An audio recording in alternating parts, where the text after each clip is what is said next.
First, I want to apologize to the families and teachers of New Deal for not showing up at school board meetings before April. I'm fixing that, and I will make every effort to be here.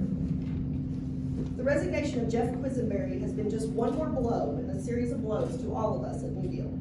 At what point will enough be enough for all of you? Is being in control so important you are willing to continue to lose excellent educators, people who truly love kids and truly love to teach? Has the great Jimmy Nolan gotten you all so hoodwinked you can't think for yourselves? What does he have on you that makes you so afraid to tell him no? What promises has he made you? Are the desires of certain families more important than the desires of this whole community? We are a Title I district. The misappropriation of funds is criminal. Many of our students live in poverty, and when I see how you have designated monies in our budget, including the ESSER funds, I'm appalled. Our students deserve better, way better than what they're getting. I've heard that we have hurt your feelings. Look around this room. We have made it perfectly clear how we feel. We are disappointed, frustrated, disgusted, and angry, and you absolutely refuse to listen to us. Are you going to keep sacrificing the teachers and students of New Deal because you will not confess your mistakes and do what it takes to rectify them? Are you that arrogant and prideful? We've asked you all to resign and to let us elect people who truly want to fix the mess that you have made of our precious district. It's time for you to let go and let others lead, something you have failed to do so far.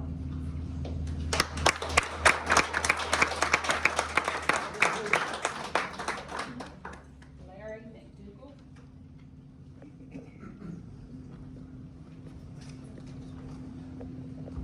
I want to thank y'all for giving me time to speak this afternoon. What I've got is basically a question, and I know your board policy does not allow you to respond, but I'm still going to throw this out here.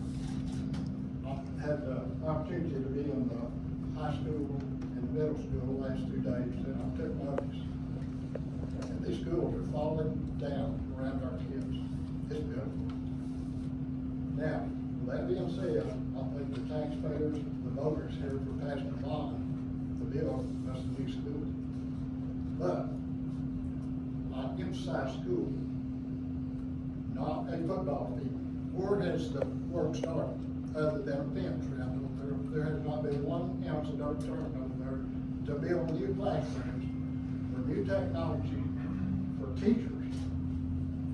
How many kids have ever walked out of that football stadium that went to the NFL and played?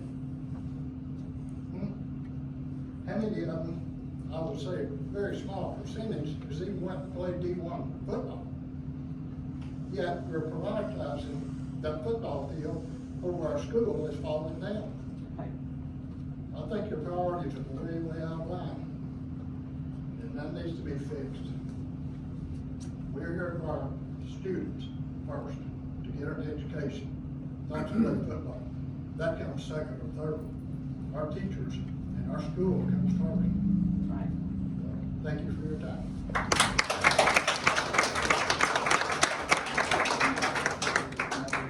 Julie Daniel.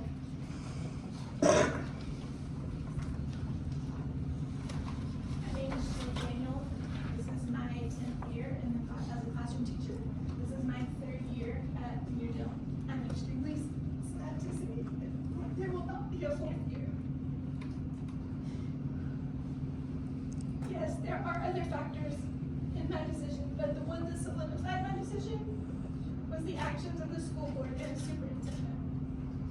When I was offered this position in 2019-2020 school year, someone advised me to really consider the administration I would be working for. They were not speaking about Mrs. Cooper.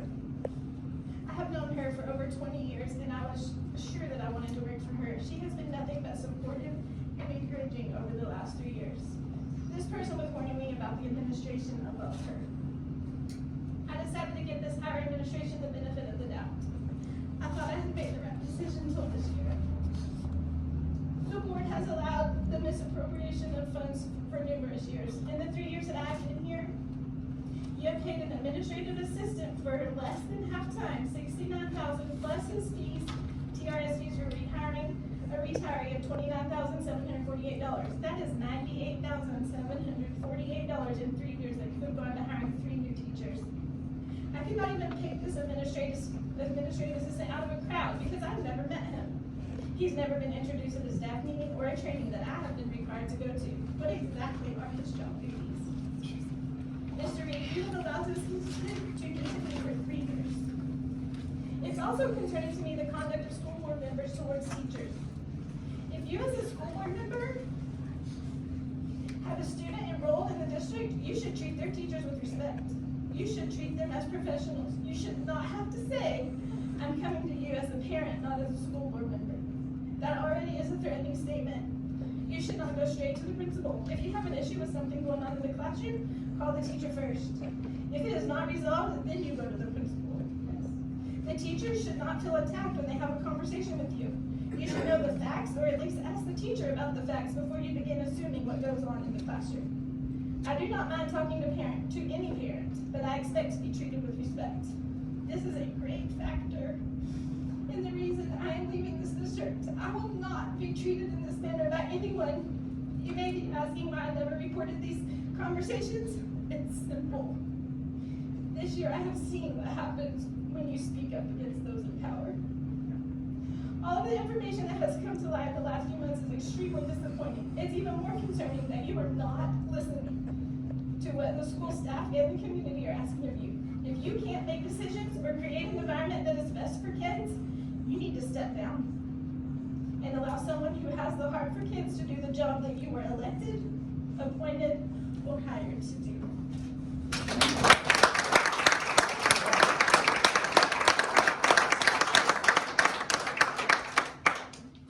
Jerry, Yvonne.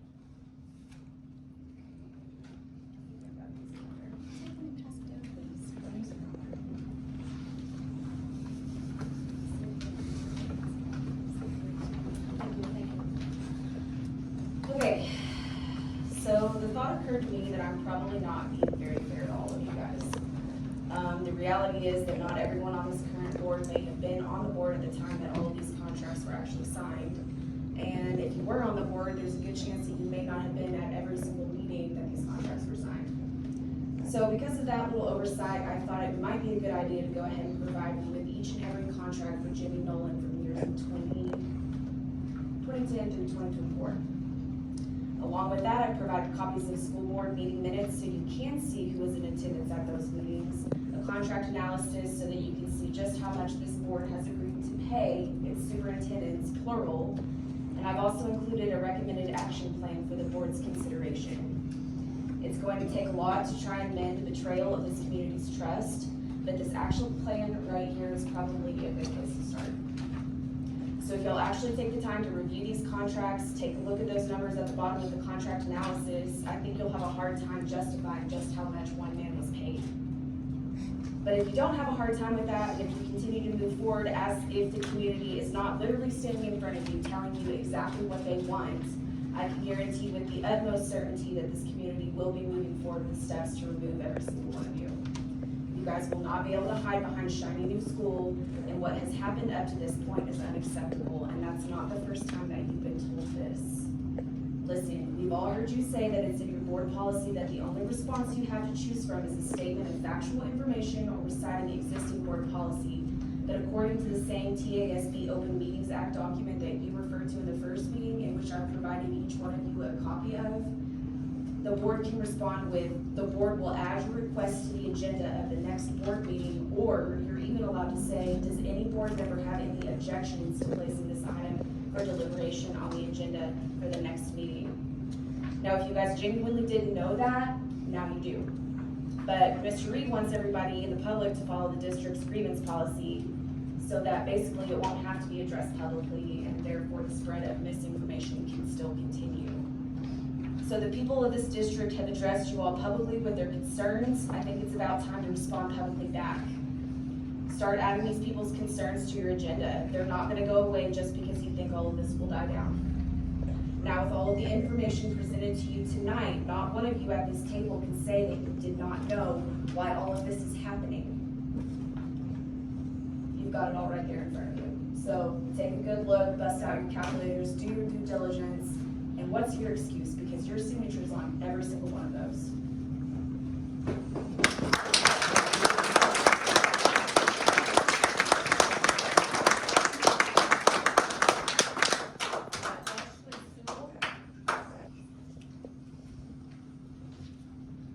My name is Ashley Stoll. I served as the instructional coach and assistant principal of the elementary. You might remember a little old email that I sent back in November explaining my concerns about Mr. Reed. Well, now it makes sense why none of you did a thing. In fact, you never even replied. You, the board, were the only ones that I could go to according to the chain of command. Instead, you allowed Mr. Reed to take care of the grievance that was against him. Mr. Reed immediately shut my email down, placed me on administrative leave for no reason, forced me to withdraw my children with no warning, tried to trash my reputation, spread lies about my departure, and set out to make an example of me to show others what happens when they don't agree with you. And my personal favorite, trying to ban my now infamous space buns. Sadly, even this very day, attempts are being made to intimidate and threaten those that were closest to me while I was here and to those who still associate with me now.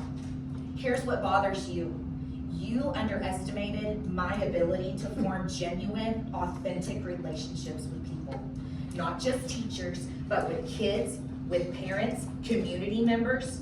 I got in the trenches with the elementary teachers. I fought for change with them. Unlike you, I showed respect, I showed dignity, and you know what, in return, they're giving it back to me. Now, you're upset because they're showing up to board meetings that they never even knew they could come to. You become defensive when they ask you questions. Your favorite excuse with that condescending shoulder shrug is, can't do anything, it's not my decision. Or, like this year, before the TikToks forced you into action, that's just how it's gonna be. You see, true leaders create more leaders, not followers, not minions who do your bidding, not people that collect exorbitant paychecks for little or no work. Actual leaders are here to make decisions for kids. That's why your elementary teachers are here. In case you forgot, that is what your job is, ladies and gentlemen. And if you're not here for kids, you need to go. Or in the case of Brad Proctor, when you use your board status to bully teachers into getting what you want for your children only, you have no business making decisions for children.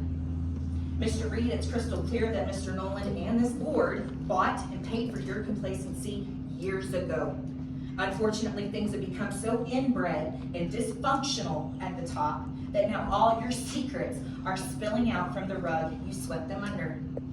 Retaliation and paranoia, it looks bad on you, Mr. Reed. It doesn't quite fit with your innocent, do-good Christian persona.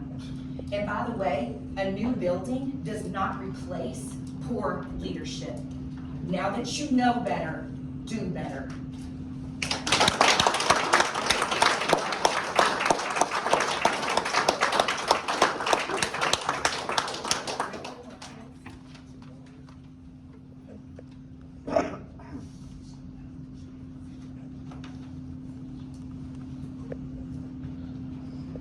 Good evening. My name is Brenda Martinez. I am a taxpayer and a parent with 2 children enrolled in the ISD. I am a higher education professional and have extensive experience managing multi-million-dollar budgets and supervising staff. I hold a master's degree in agricultural education with an emphasis on leadership studies and am also certified to teach 4 disciplinarians. I tell you all of that so that you will understand. I have a 30-year career in education. Based upon the information that has come out via social media, I decided to apply my professional expertise to examine information for myself. Based on TEA district financial reports for 2017 to 2018, $298,268 was an increase in revenue over the prior year. However, that does follow 2 years of revenue losses. The ending fund balance for that year was $108,470. And yes, a $100,000 bonus, as per the contract, was paid to a single individual. 2018 to 2019, $2.35 million increase in revenue, $107,000 decrease in payroll expenditures. The ending fund balance of $1,081,038 is due in large part to the increased tax revenue generated by business increases in the district. 2019 to 2020, $2.14 million increase in revenue, $295,766 increase in payroll expenditures, most of that due to the state minimum salary schedule increase as required. The ending fund balance, $2.5 million. All signs are that increased businesses are a significant positive contribution to our ending fund balance. However, there are glaring management issues relative to salary and stipend structures. An informal salary study utilizing information provided by NDISD for 2021 to 2022 shows that 10 of 21 elementary teachers have less than 5 years with NDISD, indicating both an attraction and retention issue. Stipend structure is messy and inequitable. There are no stipends for additional professional education, certifications, and degrees, which is standard at most K-12 districts and higher education institutions. This indicates there is no value to additional professional training and education, which is a shame. 21 elementary teachers are sharing $42,680 in stipends. 13 high school teachers are sharing $80,440 in stipends. 15 coaches are sharing $242,364 in stipends. 5 coaches do not teach an academic class, 2 are aides. 2 coaches teach 1 class. 8 coaches have 3 to 4 classes. Conversely, you have multiple teachers teaching more classes than there are class periods in the day. It's quite clear that stipends and extra duty pay are awarded haphazardly and perhaps not in proportion to the actual expectations of the job. If duties require work into the summer months, then 11 and 12-month contracts should be awarded with attendance and duty expectations outlined and subsequently formally evaluated.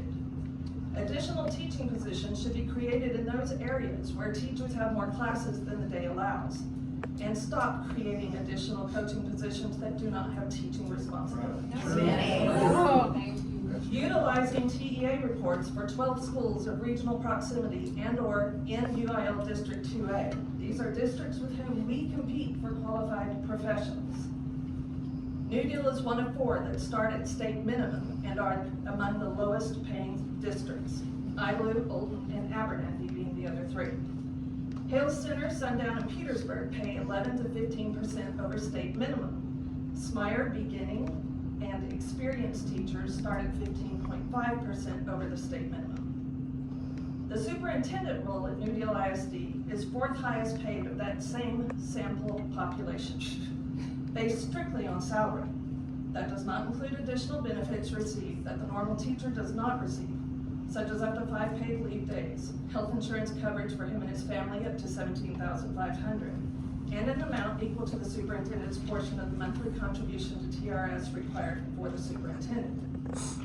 A primary tenet of strong and healthy organizational management is that your entire staff, from top to bottom, be rewarded equitably. The disparity between your top administrative role and your teachers, in particular elementary, is alarming.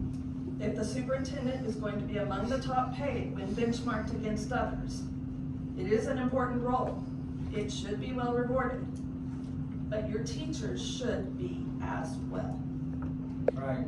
Additionally, if you paid more competitively and advertised appropriately, you might find you have a larger pool of actually certified and experienced teachers applying for these positions. The NDISD motto is college ready, career ready, life ready. However, you continue to decrease the expenditures per student for career and technical training and increase expenditures for athletics related activities to the point where you spend $177 more per student on athletics. Every decision made regarding personnel management and budget management reflects on the administration and the school board, and ultimately affects the quality of the education provided to our students. I do not find evidence of decision-making that promotes a healthy and positive educational environment for our students and teachers. The district is operating in the black. and collecting a significant increase in taxes, thanks largely to the added businesses within the district. As development continues, the revenue stream should increase. Where will you continue to budget this increase? Will you invest in attracting and retaining top qualified and certified talent? Will you invest in truly preparing our students to be college ready, career ready, and life ready? Or will you continue to offer rock bottom salaries and inequitable and/or unearned stipends, create unnecessary roles and positions, and reduce funding in critical need areas? Where you put your money will show your priorities.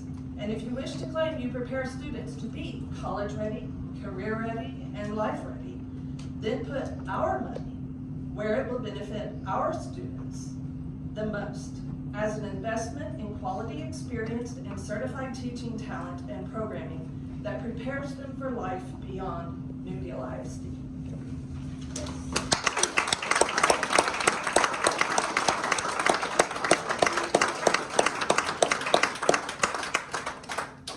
Tammy Willis.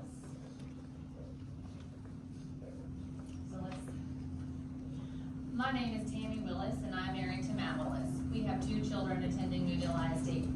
I taught Algebra 1 and Geometry for 10 years at Lubbock Cooper High School and 3 years at Friendship High School until choosing to stay home when our oldest was born. I currently substitute in the New Deal Elementary and Middle School. My husband Matt founded the New Deal Education Foundation with the help of Janie Gross and Brenda Martinez. We are dedicated to seeing the school district and its teachers and students thrive. Our children have done without many things afforded to students in other districts because New Deal did not have the money. During the 2019-20 school year, our daughter was in 4th grade, and the elementary could not secure a full-time 3rd grade science teacher. During this school year and the following year, when our son was in 3rd grade, Ms. Burris had to cover both 3rd and 4th grade science. In order to make this work, every 3rd and 4th grader these 2 years only attended science class every other day for 45 minutes instead of an hour every day. Also, during the 2019-20 school year, my children competed in a robotics competition. When they returned, they mentioned how outdated their equipment was when compared to the other schools they had to compete against. Again, in the same school year, the plumbing was out for days at a time, and the elementary students had to walk to the high school cafeteria or the football field to use the bathroom. Just this year, due to substitute shortages, my son's 4th grade class, in 1 week alone, had to cancel math 4 days in a row when no substitute was available. Unfortunately, this has happened many times this year. I understand why. Ms. Cooper and her staff were doing the best they could do with what they were given. However, I would like to point out that New Deal would have been better served to have used the money spent on Mr. Nolan to incentivize a science teacher to choose New Deal, to give our students state-of-the-art equipment to adequately compete with other schools, to have bathrooms with running water available to them on their campus, and to increase substitute pay from $60 a day so that classes do not have to be canceled. You're choosing to use this money on Mr. Nolan instead of on our children's education is unconscionable. Recent information indicates that this school board agreed to pay Jimmy Nolan and TRS over $1.75 million over the last 12 years.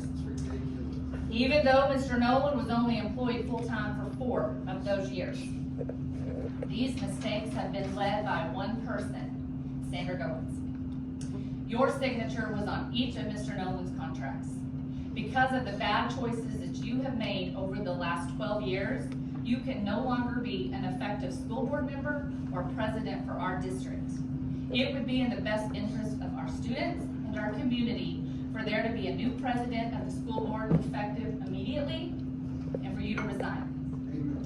To the remaining board members, your voices counted, yet not one of you used your voice to disagree with the ludicrous contracts for Mr. Nolan. Therefore, you two were complicit in mishandling our tax dollars and misappropriating educational funds to be used for the benefit of one man instead of the children that you should have been representing. It is time to allow new community members and parents the opportunity to run for a seat on this school board and to allow our community to vote for and determine who runs the school district. The current school board who aided in getting us into this predicament should not be permitted to make another appointment for a vacated seat. Trust has been lost. If you look not only around this room, but at this community, there are a number of highly qualified individuals who demand the opportunity to run in a school board election. I being one of them. A former teacher would make a great addition to this school board. Thank you, and I look forward to the future of New Deal ISD under new leadership. I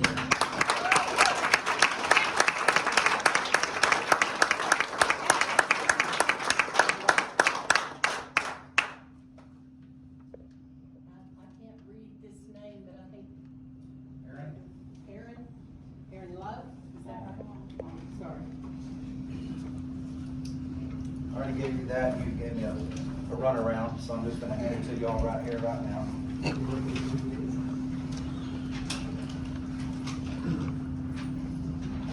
Getting a hold of y'all's like, scavenger hunt. But, Jimmy Nolan's a black eye on this community. And that signage out there is, a burn a lot of people's saddle. And as a tax-paying citizen, it's right there in front of you. I want signed on. I'm gonna second that. And I'm calling for each and every one of you's resignations. All of you had a part in this nonsense. You're stealing from me. You're stealing from everybody here. And you're giving it to one person.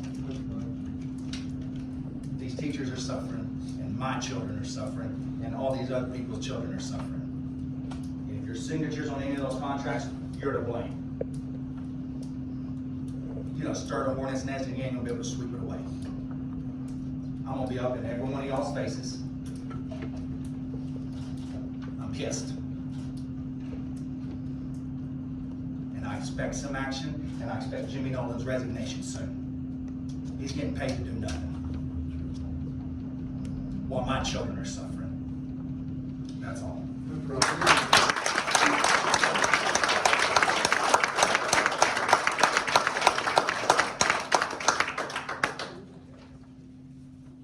right, we're gonna move on to the next item now. We're going to executive session